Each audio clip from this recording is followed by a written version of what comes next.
아멘. 우리 성경 속에는 정말 많은 인물들이 등장합니다. 성경에 나온 인물을 우리가 숫자를 헤아린다면 몇십만, 몇백만이 될지 모르죠. 그런데 그 중에 특별히 성경이 스포트라이트로 이렇게 비치는 사람들이 있어요. 주인공처럼 이렇게 등장하는, 성경이 자세하게 소개를 하는 그런 사람들이 있습니다. 마치 우리 연극 무대에 많은 사람들이 올라와 있는데 사방은 다 껌껌한데 그 중에 조명이 쫙 비치면서 특정 연기자를 이렇게 비춰요. 그러면 관객들이 그를 주목하죠. 그의 연기, 그의 대사, 이런 것들에 주목하는 것처럼 말해요. 그럼 성경은 어떤 사람을 조명하는가? 권력자나 부자나 또는 외모가 출중한 사람, 그런 사람을 조명하는 게 아닙니다. 또는 사람들로부터 신망을 얻는 그런 인품이 좋은 사람이나 또는 착한 사람, 그런 사람을 조명하는 것도 아니에요. 어떤 사람을 조명하느냐? 믿음이 있는 사람을 조명합니다. 믿음의 사람이라면 그가 이방인이라 할지라도, 이스라엘 혈통에서 벗어난 사람이라 할지라도 성경 그를 조명해줘요. 우리가 잘 아는 것처럼 이 히브리서 11장은 아벨에서부터 시작해가지고 에녹, 노아, 아브라함, 그리고 모세, 사사들과 다윗, 그 안에 기생 라합, 외국 여성 이방인인데도 불구하고 믿음의 사람이기 때문에 그를 집어넣었죠. 그리고 수많은 무명의 사람에 이르기까지 정말 믿음에서 탁월한 사람, 뭔가 후대에 교훈을 줄 수 있는 그런 믿음의 사람들을 싣고 있습니다. 그래서 우리가 믿음의 장이라 그러잖아요. 이처럼 성경이 세상에 드러내주고 후대인 우리들에게 가르쳐주고 싶은 사람은 외모나 재주나 능력이 있는 사람이 아니라, 그 당시에 사회적인 영향력이 있는 사람이 아니라 믿음의 사람들이었습니다. 지금은 다르겠습니까? 여러분, 지금도 마찬가지입니다. 하나님이 이 세상 속에서 주목하는 사람은 믿음의 사람입니다. 하나님 보시고 싶은 사람, 믿음의 사람이에요. 만나고 싶은 사람, 믿음의 사람입니다. 왜 그렇습니까? 여기 6절에 나와 있죠. 히브리서 11장의 기초가 되는 것이라 할 수 있는 이 6절 말씀, 우리 같이 한번 읽어봅시다. 믿음이 없이는 하나님을 기쁘시게 하지 못하나니 하나님께 나아가는 자는 반드시 그가 계신 것과 또한 그가 자기를 찾는 자들에게 상 주시는 이심을 믿어야 할지니라. 믿음이 없으면 하나님 기쁘시게 할 수 없어요. 아무리 모든 걸 갖추고 있다 해도 믿음이 없이는 하나님 기쁘시게 못합니다. 우리가 하나님과 연결하고 관계하고 접촉할 수 있는 것은 다른 무엇이 아니라 바로 믿음이에요. 보이지 않는 하나님, 그 하나님이 여기 계시다는 걸 무엇으로 압니까? 과학으로 압니까? 논리로 압니까? 이성으로 압니까? 무엇으로 압니까? 믿음으로밖에 알 수가 없어요. 믿음이 있는 사람은 지금 눈에 보이는 수많은 사람들 속에 주님이 계시다고 하는 것을 알고 있습니다. 그것을 인정해요. 자신이 여기 존재하시는데 불구하고 사람들이 인정하지 않는 사람들을 하나님 기뻐하지 않죠. 보이지 않음에도 불구하고 주님 당신 여기 계십니다, 이렇게 인정하는 사람 하나님 기뻐하세요. 뿐만이 아니라 자기를 찾을 때 반드시 응답하시는 분이시고 또 보상하시는 분이라고 하는 거, 상을 주는 분이라고 하는 거. 다시 말하면은 그 하나님은 참 신실하고 미쁘신 분, 믿을 수 있는 분이다 라고 하는 그 믿음이 하나님 기쁘시게 하는 거예요. 우리가 믿음이라고 할 때 내가 기도한 것대로 이루어 주실 것을 믿습니다, 이게 믿음이 아니에요. 내 병이 반드시 나을 것을 믿습니다, 나는 그런 확신이 듭니다, 이게 좋은 믿음이 아니고, 내가 기도한 대로 이루어지건 안 이루어지건 그 모든 것을 주관하시는 우리 하나님은 미쁘신 분이십니다, 내게 참 신실하신 분이십니다 라고 하는 것을 믿는 믿음, 그것이 우리 하나님 기쁘시게 하는 믿음이에요. 근데 우리가 가만히 생각해 보면은 이게 하나님과의 관계에서만 그런 게 아니에요. 우리 사람도 역시 마찬가지입니다. 여러분, 누구하고 같이 있는 게 제일 행복합니까? 여러분을 의심하고 컨트롤하려고 하고 불신하는 그런 사람들과 같이 있을 때 행복합니까? 어떻게든지 빨리 거기서 벗어나고 싶죠. 그런데 여러분을 전적으로 100% 있는 그대로보다 더 이상 여러분을 믿어주고 신뢰해주는, 때로 의심이 갈 만한 행동, 오해가 될 만한 행동을 함에도 불구하고 당신은 틀림없는 사람이다, 믿을 수 있는 사람이다, 이렇게 믿어주는 사람과 함께 있을 때 행복해요. 참 편합니다. 여러분, 이렇게 말하는 부부가 있다고 한번 생각을 해봐요. 우리 남편은 능력이 있어요. 회사에서도 인정을 받습니다. 내가 원하는 건 뭐든 다 사줄 수 있는 힘이 있어요. 그런데 우리 남편 믿을 수가 없어요. 이런 부인이 있다고 생각해요.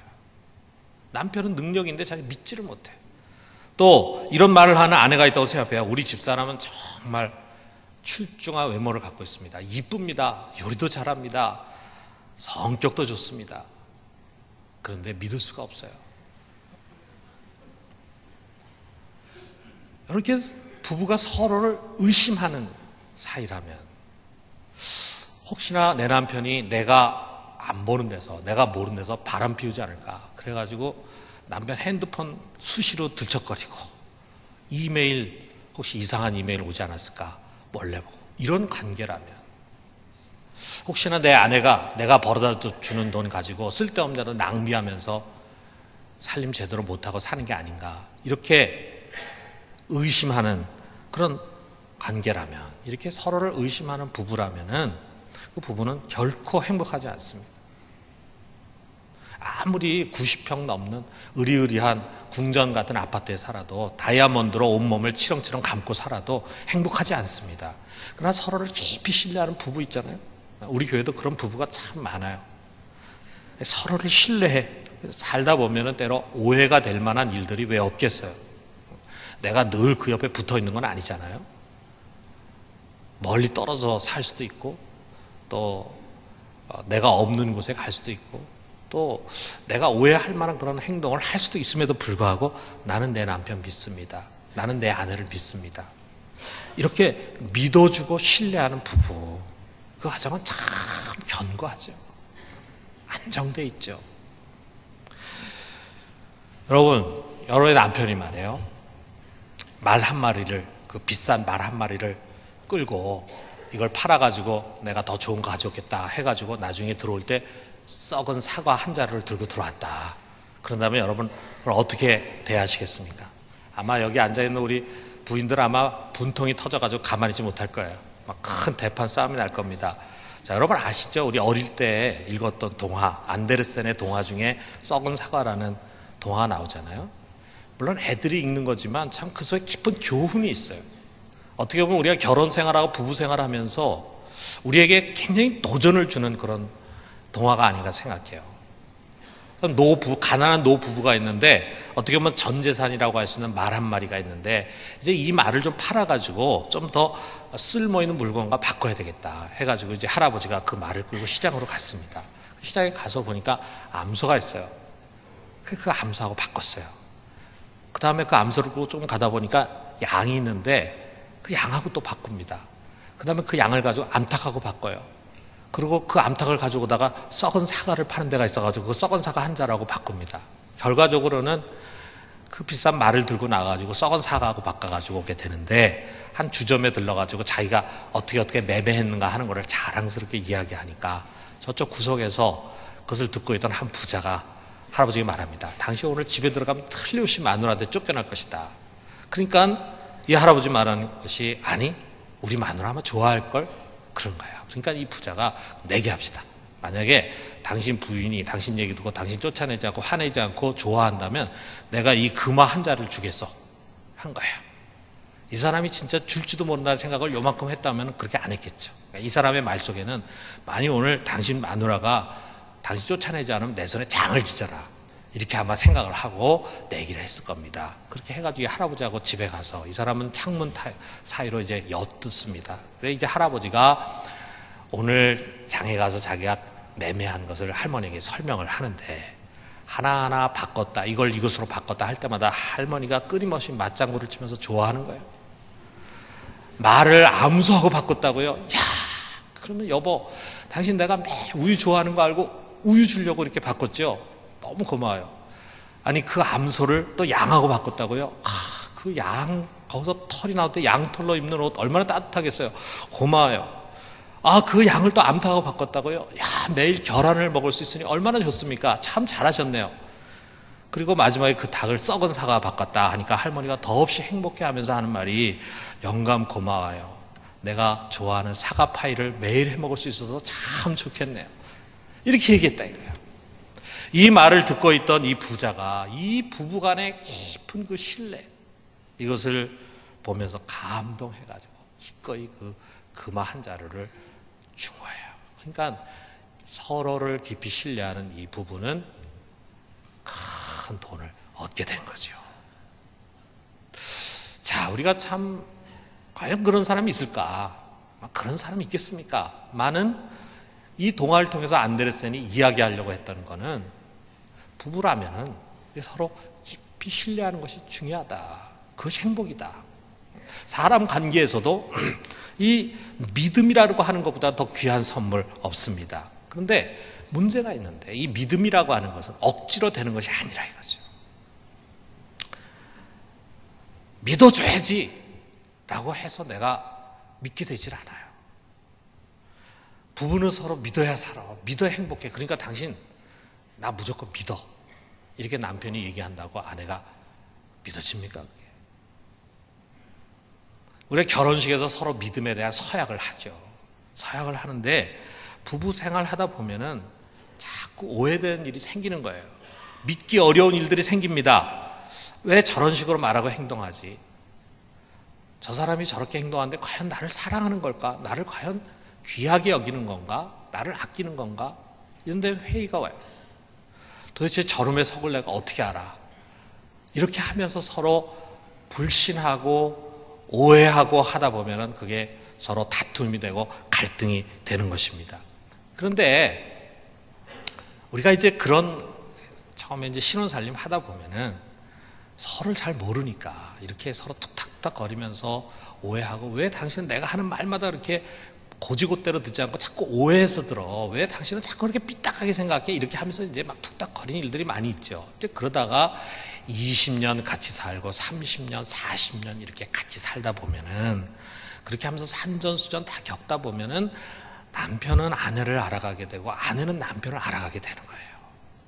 이 알미라고 하는 거는 내 남편은 이러이러한 가정에서 태어나서 이러이러한 성격을 가지고 이러이러한 인품을 가지고 있는 사람이다 라고 하는 머릿속에 지식으로 아는 게 아니에요. 이 머릿속에 지식으로 아는 것을 우리가 보통 헬라어에서 기노스코다 이렇게 이야기해요. 우리 안다는 단어가, 동사가 우리 헬라어에 몇 개가 있는데 그중에 기노스코 그러면 보통 이게 지식적으로 아는 것이다 라고 하는 건데, 그렇게 지식적으로 아는 것이 아니라 그야말로 가슴 뿌리 깊이 내린 지식. 그래서 우리 오이다라고 하는 또 헬라어가 있는데, 그래서 경험을 통해서 아는, 경험을 통해서 아는 지식이라. 우리가 이렇게 오랫동안 서로 몸을 부딪히고 살다 보면은 그 남편을 잘 알게 돼. 잘 알게 되는 가운데서 나오는 신뢰. 이 사람 정말 믿을 수 있는 사람이다 라고 하는 그 신뢰, 그러한 믿음은 결코 쉽게 흔들리지 않습니다. 여기 우리 나이가 많이 드셔서 벌써 부부간에 30년, 40년 이렇게 살아오신 분들 보면은 웬만한 거 가지고 이제 서로 오해하지 않아요. 웬만한 거 가지고 이제 의심하지 않아요. 서로를 다 믿습니다. 그 신뢰의 깊이라고 하는 것은, 우리 이제 이제 결혼하신 분들은 사랑한단 말 얼마나 잘합니까? 근데 사랑한단 말 100번, 1000번 하는 것과는 차원이 다른 거예요. 서로 깊은 신뢰가 그 속에 뿌리를 내리고 있어요. 여러분, 우리 하나님도 그렇습니다. 우리가 처음에 예수 믿게 될 때, 처음에 신앙생활하고 교회 안에 들어올 때, 여러분이 설교를 통해서나 또는 성경 공부나 1:1 양육회 이런 걸 통해서 하나님이 어떤 분이시냐 하는 것을 배우게 돼. 우리 하나님은 어떤 분이시냐? 하나님은 전능하신 분이시죠. 능치 못함이 없죠. 하나님은 자비하신 분이시죠. 하나님은 우리의 사랑의 아버지시다. 이런 것을 우리가 배웁니다. 그래서 누가 물어보면 고백할 수 있어요. 세례 문답할 때 하나님이 어떤 분인가 하는 것을 대답할 수 있어요. 그러나 아직 그 속에 신뢰의 뿌리가 약해요. 그래서 잘 믿는 것 같다가도 조금 어려운 일이 생기면은 그런 지식을 금방 잊어버립니다. 믿어질 만한 상황에서만 믿게 돼요. 잘 되고 형통할 때만 하나님이 날 사랑하신다라는 생각을 갖게 돼요. 될 것 같으면 믿습니다. 그러나 상황이 악화되면, 그래서 뭔가 내가 원하는 대로 되지 않고 생각지 못한 어려운 일이 찾아오게 되면 막 흔들려요. 하나님이 더 이상 내가 믿고 의지할 대상이 아니라는 생각이 듭니다. 그만을 붙잡고 있는 것은 굉장한 모험처럼 여겨져요. 이처럼 우리가 돌아보면 이 신앙의 여정이라는 것 속에서는요, 처음부터 하나님에 대한 철저한 믿음이 그 속에 뿌리를 내려가지고 흔들림이 없이 살아가는 사람은 거의 없습니다. 대부분 다 한때 믿어졌다가 또다시 회의에 사로잡혔다가 하는 것을 수없이 반복하는 거예요. 우리가 교회에서 이렇게 예배드리고 찬양하고 성도들과 함께 있고 그 다음에 목장에 가서 믿음의 식구들과 함께 믿음의 교제 나누고 그러면은 정말 하나님이 나와 함께 하신다 하는 그런 믿음이 생기고 확신이 생기고, 그런 믿음이 생기면 우리가 담대해지고 강해집니다. 그런데 막상 문제가 많은 자기의 삶의 현실로 돌아가면은 믿음이 또 다 사라져버리는 거예요. 그 현실이 당장 눈에 보이니까 막 염려와 근심 그리고 회의에 빠지는 거예요. 지금 내 삶이 신실하신 하나님의 손안에 있다. 그분이 지금 나를 다 보고 계신다. 그분이 나를 그분의 계획 가운데서 인도해 가신다. 이런 확신을 갖게 되면 우리가 그야말로 평안과 감동의 산꼭대기에 서 있는데, 그가 내 현실과는 무관하고 그분이 안 계신 것 같고 그분이 나를 돌아보지 않는 것 같고 내 기도에 전혀 응답하지 않는 것 같다는 그런 생각이 들 때는 우리도 모르는 사이에 깊은 침체와 절망의 골짜기로 빠져버립니다. 이처럼 우리 신앙 여정 속에 보면은 그야말로 롤러코스터 같이 올라갔다가 내려갔다가 올라갔다 내려갔다 하는 일들이 막 반복이 되는 거예요. 여러분 중에서 왜 나는 믿음이 이렇게 약할까? 왜 이렇게 어떤 때는 잘 믿어져서 막 마음에 기쁨이 있는데 또 어떤 때는 하나도 안 믿어져가지고 막 회의에 사로잡히고 염려와 근심에 사로잡힐까라고 생각하는 분들이 있을 텐데, 그것은 지극히 정상적인 것입니다. 그런데 여러분, 우리가 계속 그 상태로 10년, 20년 지나도 그 상태로 있으면 어떻게 되겠어요? 그런 사람도 있죠. 뭐 그냥 시계추처럼 교회 왔다 갔다 하고 전혀 신앙이 자라지 않는 사람은 평생 그렇게 살겠죠. 그러나 우리가 점점 시간이 가면서 10년, 20년 믿음의 연륜이 쌓이고 뭔가 하나님과 인격적인 관계가 점점 반복이 되고 그런 경험이 쌓여지고 하나님과의 관계가 깊어지고, 그리고 내가 영적으로 성장하면 성장할수록 내 속에 변화가 일어납니다. 어떤 변화가 일어나는가? 하나님에 대한 신뢰가 점점 내 안에 자리 잡아가는 거예요.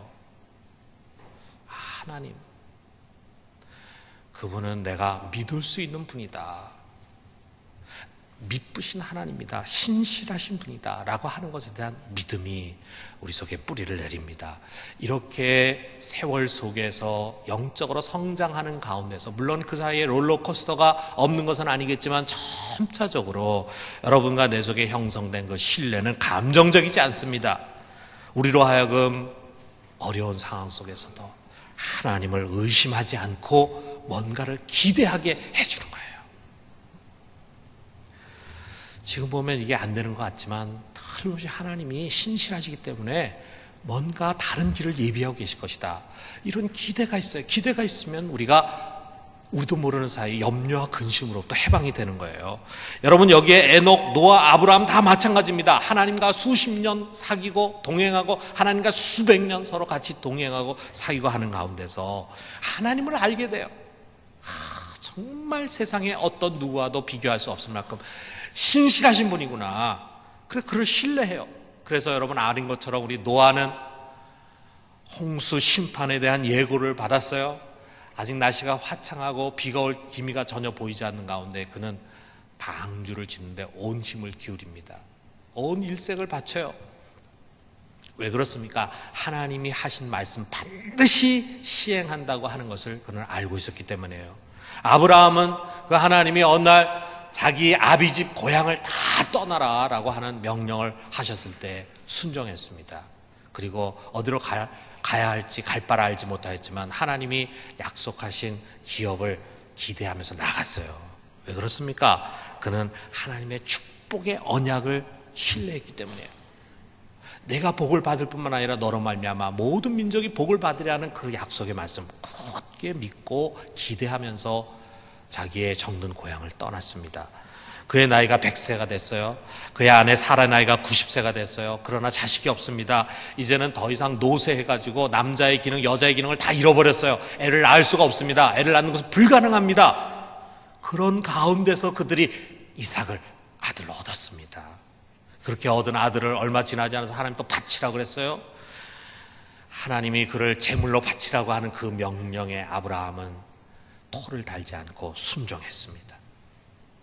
여러분, 어떻게 우리 자연의 법칙에 따르면 또 우리 인간의 이성에 따른 불가능한 이와 같은 기적을 체험하고 아울러서 어떻게 이처럼 인간의 상식을 초월하는 담대한 결단을 할 수가 있었는가?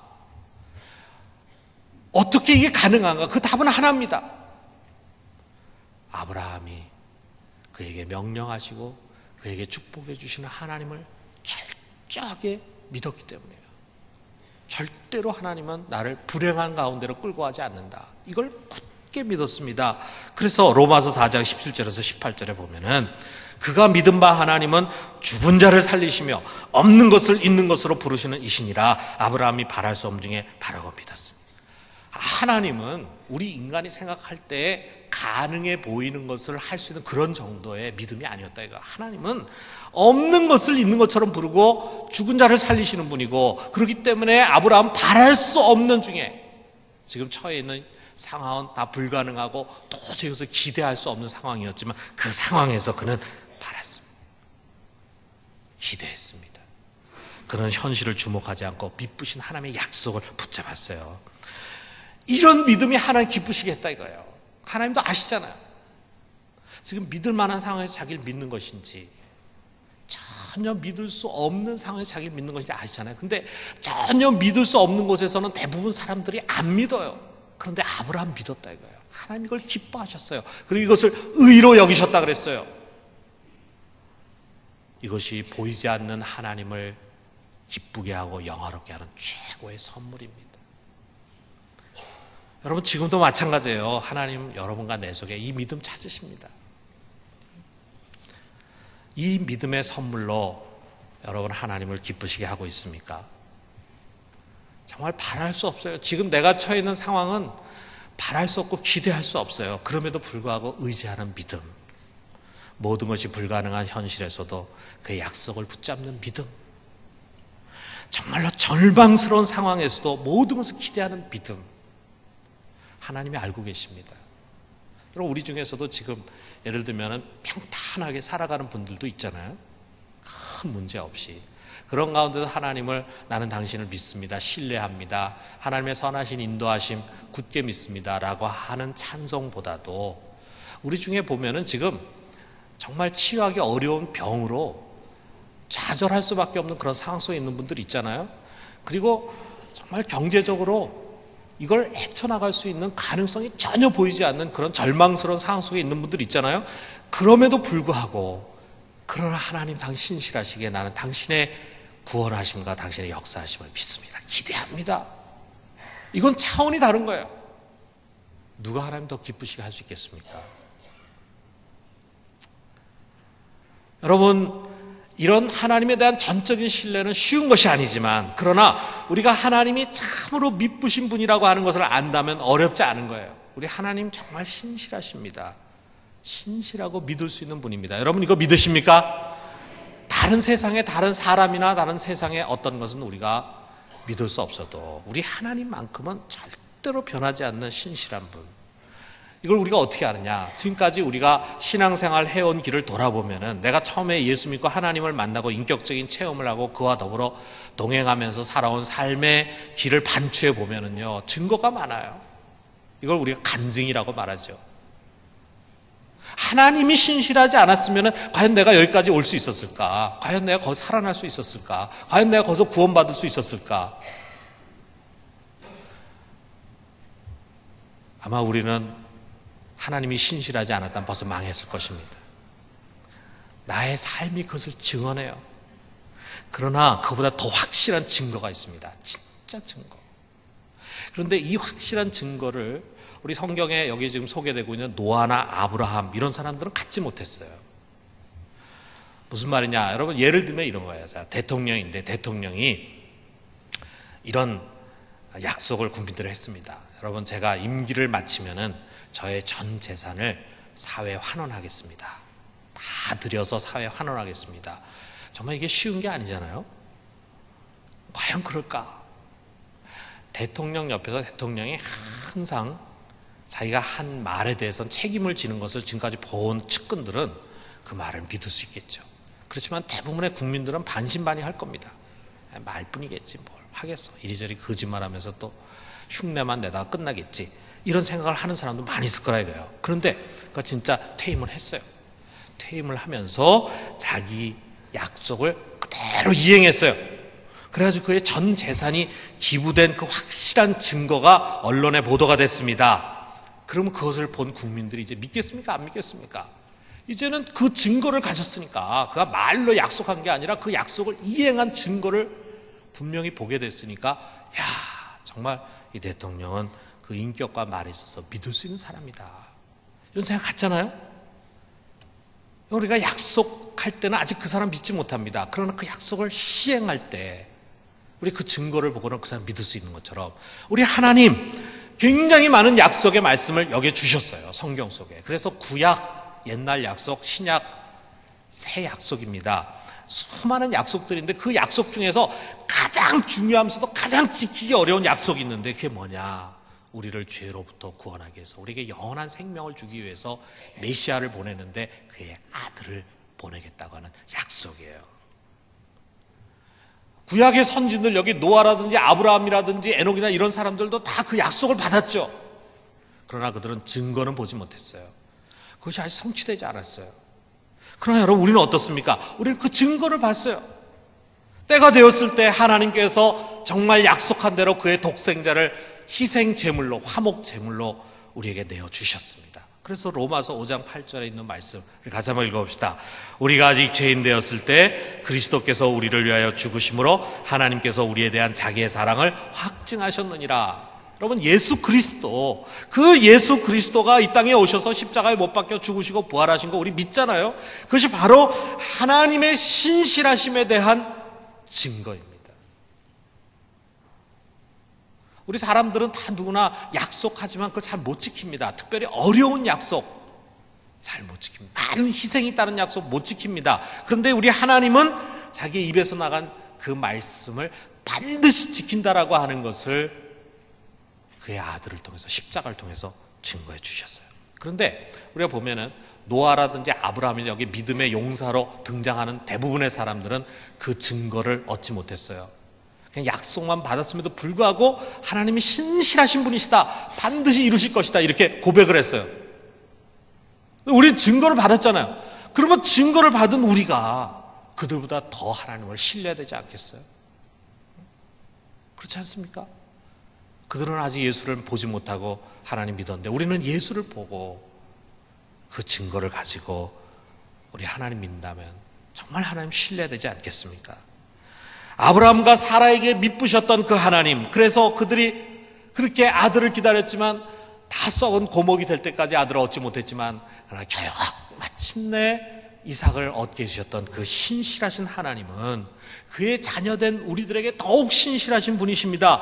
그가 하신 약속을 반드시 이루실 것입니다. 대표적인 약속을 하나 여러분에게 소개한다면 시편 23편 6절 우리 같이 한번 읽어봅시다. 내 평생의 선하심과 인자하심이 반드시 나를 따르리니 내가 여호와의 집에 영원히 살리로다. 여러분과 나의 평생의 미래에 어떤 일이 일어날지 모르지만, 그러나 그분의 선하심과 인자하심이 반드시 우리를 따를 것입니다. 여러분 이거 믿으십니까? 이것은 사람의 약속이 아니라 하나님의 약속, 신실하신 하나님이 약속했어요. 나의 선함과 인자함으로 내 뒤를 따를 것이다. 보이지 않지만 그분의 선함과 인자하심이 우리를 호위하고 있습니다. 여러분, 비록 동화의 이야기지만 말을 끌고 나가서, 그 비싼 말을 끌고 나가서 썩은 사과로 바꿔왔음에도 불구하고 또 그 남편을 믿고 신뢰하는 아내가 있었다면 하물며 우리야 말해 못하겠습니까? 여러분, 하나님이 때로 우리 인생에 썩은 사과를 줄 때도 있어요. 그럴 때도 있습니다. 그래도 우리는 무조건 감사합니다. 왜? 우리를 진짜로 사랑하시는, 이 세상에 누구도 할 수 없는 그 사랑을 우리에게 하시고 나보다 나를 더 사랑하시는 그분으로 말미암아 반드시 그 뒤에, 그 썩은 사과 뒤에는 놀라운 은총이 가득 담겨있기 때문입니다. 이것을 우리 기대하는 것입니다. 그러므로 여러분, 끊임없이 바뀌는 상황에 주목하지 마세요. 상황은 오늘 좋을 수도 있고 내일 나쁠 수도 있고 오늘 평안할 수도 있고 내일 고난이 찾아올 수도 있습니다.